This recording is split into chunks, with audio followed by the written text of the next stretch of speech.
One of the big stories was, speaking of Destiny Church, the Vision New Zealand candidate having another crack.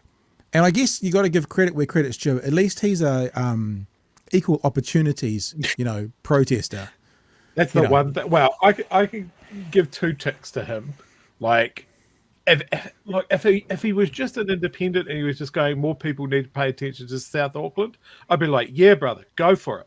Yeah, absolutely, 100%. But then it's his links to Destiny and him just being a knob. It's really damaging to that cause.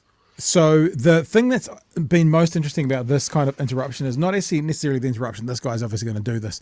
2 things. One is, how the fuck did he get in? Like, don't they have people doing security? In fact, Katie Bradford says how secure it was. They had their bag searched, which she says she's never literally had anything ever, but he could just walk in, obviously.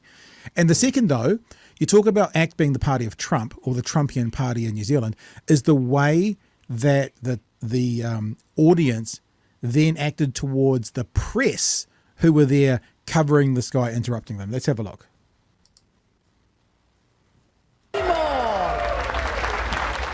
In a haze of dry ice, David Seymour appeared on stage, prepped Sorry, for can a you pause that, launch. please, Pat? Yes. That was the worst gender reveal I have ever seen. It was pink, so we now know. There we go. All sorted out. Within minutes, a now familiar face was disrupting his speech. How did he get in? The Vision's NZ candidate has also interrupted campaign events by Chris Hipkins and Christopher Luxon. Chaos ensued, with Seymour and party faithful attempting to drown out the serial heckler for over 10 minutes. Value for value and getting scored. And remember, this is the heckler who at Otara flea markets, Hipkins said, no, protesters are part of it. And then in Botany, over the fence, most people were like, oh, it's kind of funny, but, maybe time to let people hear what the candidates want to say. And now he's doing it again at a campaign launch, which I guess is different again, because this is not really so much for the public, more for the party. But as I said, how did he get in, Joey? That's one of the things. But it wasn't just the protesters targeted. Ex-supporters turned on the media, yelling abuse, pushing, and even hitting a camera operator with signs. Not really. Security eventually removed 4 people. Hundreds of supporters here at this opulent theatre weren't going to let those protesters get in the way of their support for David Seymour and his message. The ACT leader described the actions of demonstrators as deplorable, but he flat out refused deplorable. That line didn't work for Hillary Clinton, Mr. Seymour. take any responsibility for creating anger and divisions with his anti-co-governance rhetoric, despite that and racial division being key topics at the launch. Really not think that your debate around co-governance and issues stokes some of this animosity? Not at all. The debate is there. People don't like government policies that divide them by race.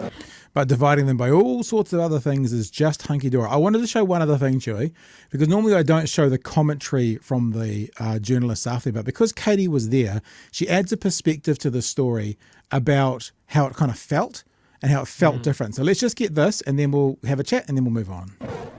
Busy looking day for you, Katie. Can you give us more details of what happened this afternoon? Kia ora. We've now seen this small group of protesters at a number of campaign events. Not unusual given what's been going on in the country. What was different here today was the reaction of ACT's supporters. They really turned this event into something else.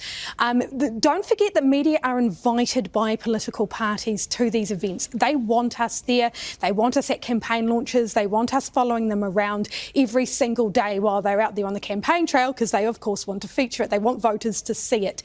To be pushed around and yelled at while we are doing our job, David Seymour himself said today it was unacceptable. He apologised for it on behalf of his supporters. Good on him. He said if anyone took that too far, he would like to see action taken against them and kicked out of the party for it.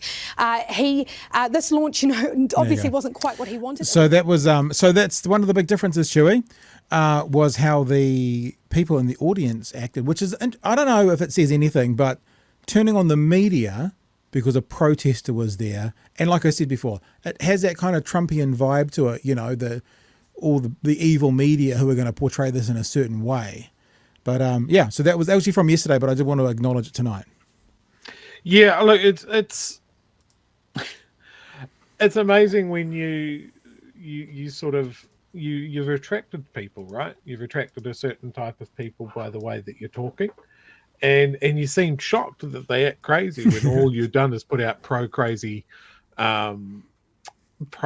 policies for your pro-crazy party. And then you go, oh, well, we didn't want that. And saying that, all the stories that I'd seen before, that clip said, you know, the cameraman was punched or hit. Yeah, it was tap. It's and not then that. I saw it and I was like, oh, come on. Yeah. Like that's a bit of a have. But yeah, it's interesting to hear the vibe of people's attitude towards invited media is just crazy. It probably comes from that stem of changed. It's the stem. It stems from that distrust, and where does that distrust stem from? It completely stems from Trump. He's the one that's pointed at the media, and that's then flowed on to people on the far right all around the world that the media is the enemy of kind of truth, and that's been flowed in and kind of vocalized by people like Sean Plunkett, questioning people's journalistic ability because they get paid by the government, because it's a government grant, so that makes it null and void, and that is all contributed to then, I don't know, when something embarrassing happens at a launch, the people turn on the media because they don't want that covered or they don't trust that they're going to report it as it's actually happening. And it's all just an ugly cycle. And it doesn't seem to happen on the other side. Like this happened to what didn't happen for National either. So even on the right, it's the far right where you see this kind of angst towards the media of distrust.